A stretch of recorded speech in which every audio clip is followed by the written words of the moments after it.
Our headline story. 2020 is the year that many wish could be deleted from memory or even redone. But recent data is showing that not everyone fared the same. Ghana earned $2.7 billion from FDI in 2020. Where did this come from? How has it been used? And can Ghana surpass this in 2021? We'll break these down shortly. I'm Tolulope Adeleru-Balogun. Welcome. This is Business Edge.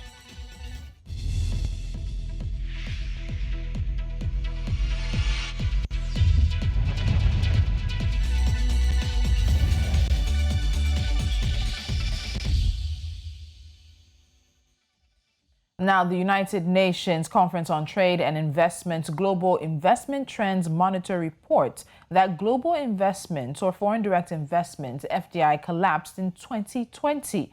It fell by 42% to $859 billion from $1.5 trillion in 2019. The decline was concentrated in developed countries where FDI flows fell by 69% to an estimated $229 billion. Now, despite the grim economic outlook caused by the COVID-19 pandemic, overall FDI in developing countries apparently remained resilient. And one of the main winners in Africa was Ghana. The former Gold Coast received a total of 279 foreign direct investment projects valued at $2.7 billion in 2020, despite the pandemic and its economic fallout. Ghana Investment Promotion Center that facilitated the investment drive stated that a total value of $2.65 billion of those projects were foreign investments, while $145 million were domestic. Information Minister Kojo Opong Nkrumah announced this during a ministerial media briefing in Accra recently. Now, he also noted that 2020's FDI saw an about 140% increase in investment over 2019 because of sound monetary policy, fiscal policies, and expansion of the country's economic space. Now, joining me from Accra, Ghana, is financial analyst Benjamin Ato Quansah. Benjamin, it's good to have you back on Business Edge. Thank you so much for joining me. Thank you very much, Bob. All right, so let's talk about the gains of 2020. And very obviously, there are rewards for work that has been put in, some serious work put in by Ghana in terms of a few structural reforms and changes. So let's start with that. What reforms, policies, and choices has Ghana been making that has sort of lined it up in this situation where the rest of the world and many parts of the continent are feeling a lack of FDI, but they did quite well considering how last year turned out? Well, the current government of Ghana has, since 2017, created, or at least tried to create, an economic atmosphere that is conducive for foreign direct investment. Key among these policies is the One District, One Factory initiative, which even saw a new ministry being created specifically to ensure its success. The idea behind this initiative was that government, in partnership with private sector, was going to set up one factory in each of the 260 districts in the country. There are several other initiatives that make investments from foreigners who join this project where they are. And apart from that, economic growth has been fairly stable at around 7% per annum over the past few years, with growth even last year when a lot of economies were shrinking due to the coronavirus pandemic. Inflation is also relatively stable, even though it's not at the levels that we would have wished for. It's not too far from acceptable bands. Finally, I think that the government's swift response to the coronavirus pandemic, which won applause internationally, also played a key role in investor confidence in the country. In essence, in any economy, without a lot of surprises, investors are generally happy to put their money in. So I suspect these are the reasons, or at least some of the reasons why Ghana saw this level of investments. Okay, so before we dig deeper into the Ghana situation, let me quickly expand, because the report also says that overall FDI investment or foreign direct investment on the continent, or particularly with many developing countries, remained relatively resilient. Why would that be so in a situation where a lot of this FDI is coming from the economies that have been hit heavy, just like everyone else, by the coronavirus? Well, the main reason why FDI fell last year, or was projected to fall last year, was because of the coronavirus and its effect. And in a lot of developing countries was that the effect was not as was not felt as strongly as it was in other parts of the world. And so, I mean, investors saw that, I mean, the negative effects of the coronavirus wasn't so much of a problem here in here in Africa and other developed countries in other parts of the world. But I believe that's the main reason that the coronavirus pandemic was not as serious or as severe in our part of the world. All right, so from there, the Global Investment Monitor Trends Report shows that some of these investments and projects tied to the investments are spread across the various regions in Ghana. You mentioned it being at least one factory, one project going on. That's what the government is planning. But in terms of the sectors that benefited the most from the FDI, what are those sectors that have benefited from these projects, from the money coming into Ghana? So the manufacturing sector has benefited immensely, and it's receiving about 1.2 billion out of this $2.7 billion that has come in. We are looking at around 280 projects spread across 8 out of the 16 regions in the country. I think that what is advising the location of these projects is basically competitive advantage, right? For instance, if the government seeks to build a pineapple processing factory, it only makes sense that such a factory is sited in an area which is known to grow pineapples, or at least close to it. My concern, however, is that out of these projects, a lot of them will be in Accra, which is the capital city. And in recent times, a conversation has been started to relocate the capital city of Ghana due to the congestion here. Most people agree, but building a new capital city is really a long-term project, and I felt spreading it could outside Accra to other regions would have been quite a good idea. Nevertheless, I'm aware projects are cited where they will have the maximum impact, and the effect of this FDI is that over 27,000 jobs are being created nationwide, and the government industrialization agenda is slowly being met with this huge focus in manufacturing, mining, and petroleum that this investment is targeting. It's really interesting to see the numbers. So let me share some of the numbers with our viewers. So the manufacturing sector is receiving about $1.2 billion. $650 million is going into the services sector. $120 million will go into the mining sector, and $122 million will go into the petroleum sector. In terms of the projects, about 184 of the projects will go into services, 57 will go to the manufacturing sector, 15 to export trading, and 10 to general trading. But you have raised an interesting observation, and I think I should follow up on that, involving how many of these projects are being cited in Accra, Ghana, given the congestion and conversation around creating possibly a new administrative capital, somewhat following the line of what Egypt is doing right now in regards to Cairo. But if we have these projects situated in Accra per se, and you said they bring in thousands of jobs, isn't that just simply, as an aside, going to quickly add to some of the woes and congestion of Accra as it may be? Well, the congestion in Accra, I believe from my perspective, can be solved if there's proper planning. But other views from other people is that the capital should be moved entirely out of Accra to other places. And so it's not really a bad thing, because regardless of whether the capital is moved or not, people are trooping into the capital city at all times. And even though it's the smallest region, according to by land size, it contains the maximum or the highest number of people in the country. And so it is not really a problem that a majority of it is being situated here. Of course, it can increase to the congestion. It can cause an increase to the congestion and an increase to the problems that the congestion comes up with. But like I've already said, I feel that some of them, especially those that have existed outside of Accra, should have been spread out a little bit more to other big cities like Kumasi in the Ashanti region, Tamale in the northern region, and so on. Tamale, for example, is the fastest growing city in West Africa at the moment. So I believe that if some of the projects or some of the investments was moved to some of these areas, it would have helped to curb this congestion crisis that we are facing in Accra at the moment. All right. So let's talk now about who's bringing this money in. Who's bringing the FDI into Ghana? And that is, of course, for 2020. That's a large amount of money, countries, companies. Who's involved in bringing some of this into the country, and what do they think they stand to gain? Well, a lot of the investments is coming from countries that have already been partners of Africa for a very long time: China, UK, the United States, even South Africa.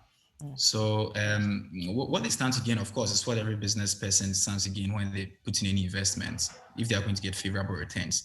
At the moment, the climate that they see in Ghana seems to give them some sort of solace or some sort of confidence that they are going to gain appropriate returns. And I feel that that's why these countries have come in. Some of it is also coming locally.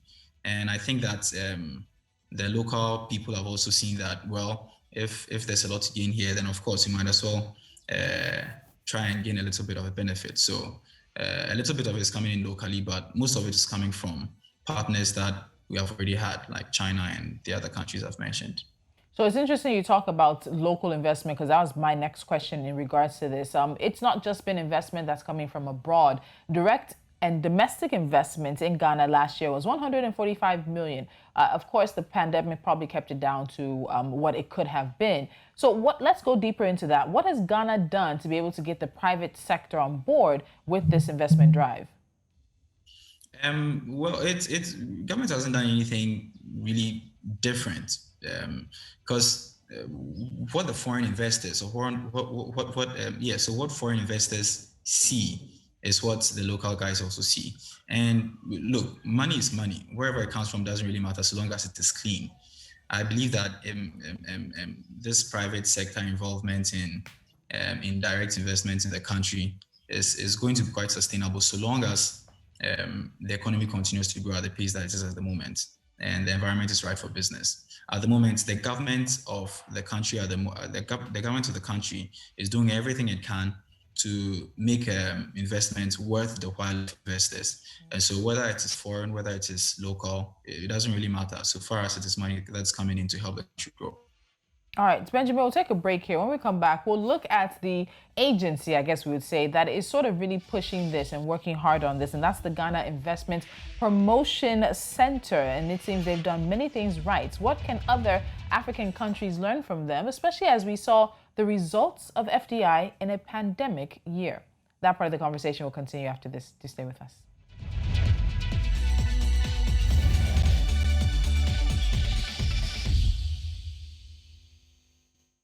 Still with me is financial analyst Benjamin Ato Quansah, and we're looking at Ghana with the FDI that came in 2020 actually faring a lot better than many other countries. So let's look at the agency that's been tasked with making this happen. The Ghana Investment Promotion Center seems to be doing a lot of good, and they particularly, it was an agency that was set up in 2013 with the responsibility to encourage and promote investments in Ghana in order to provide for the creation of an attractive incentive framework and a transparent, predictable, and facilitating environment for investments in Ghana. And there was actually an act also, an enabling act for the agency as well. So Benjamin, looking at the JIPC, in terms of what they're doing, what do we think they've been doing right per se? Okay, so I'm having some technical issues there with my guest, and we hope that he'll be able to join us back. And we're looking at what is going on in Ghana right now in terms of the FDI that has come into the country, and they've done pretty well. If you look at a lot of the economic outlook that has come from around the continent and also from around the world, this is an issue that many economies have faced. It has been, or rather it was, a difficult year. So the report from the United Nations Conference on Trade and Investments Global Investment Trends Monitor basically said that global investments or foreign direct investment collapsed in 2020. It fell by 42% to $859 billion from $1.5 trillion in 2019. So it's not just a situation that involves just the African continent or Ghana. It's a situation that is spread out across the world. And the decline was concentrated in developed countries, while developing countries such as Ghana appeared relatively resilient to the situation that they found on ground. So that's where we are now. And even with that grim economic outlook that was caused by the COVID-19 pandemic, overall, as I said, FDI in developing countries appeared relatively resilient. The main winner, one of the main winners, is Ghana. And I think we have Benjamin back with us now. Benjamin, are you back? Yes, I'm back. All right, fantastic. So I wanted us to quickly take a look at the agency that's been tasked with the responsibility of getting Ghana these investments. And this agency is just a few years old. It started under the Act in 2013, but they seem to be doing many, many things right in the past few years. What do you think other countries can learn from what the Ghana Investment Promotion Center has been doing? I think that the magic formula to increase foreign direct investment, just like Ghana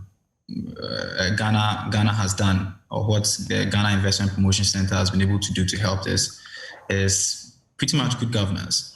There's little the Cameroon Investment Promotion Agency or the Nigerian Investment Promotion Commission can do if the investment climate in their respective countries is not very conducive.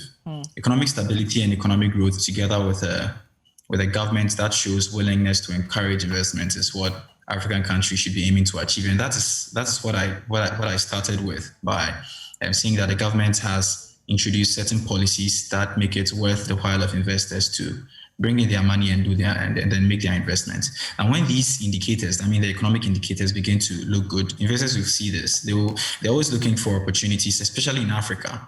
And various government investment promotion agencies will have an easy ride bringing in investment. So I think the onus is on the various governments all across the African continent to govern their countries properly, and that is what will make the jobs of investment promotion agencies easier. All right, so I know some people consider remittances, diaspora remittances, a large part of FDI, and some others always want to keep it separate because it is money that circulates around the economy, but not necessarily in investment form. So in terms of diaspora remittances for Ghana, how is Ghana doing in that regard? Because we know that the World Bank has said that 2020 we would see the lowest numbers, and they're expecting the numbers for remittances overall across the continent to plunge by, like, I think 20% in the coming decade. So how did Ghana do last year when it came to diaspora remittances? Ghana did quite well. We recently signed double taxation agreements with a number of countries, and double taxation agreements are gaining popularity in many countries. But I feel that, just like you mentioned, some feel taxation from the diaspora should not be counted as part of direct investment into the country. I feel the same way. I feel that governments should aim at easier ways of increasing foreign direct investment to their countries, not necessarily counting money that is quite ambiguous, sort of, as investment that has come into the country. So one way that they can simply do this is to, like I mentioned previously, is to simply do their jobs and make their countries better and more conducive for business.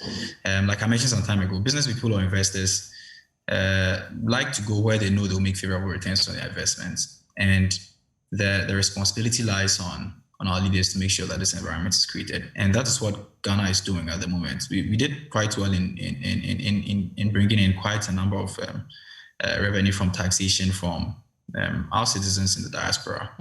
But like I'm saying right now, I don't think that should be the focus of the government. I think the focus should be on other more direct ways.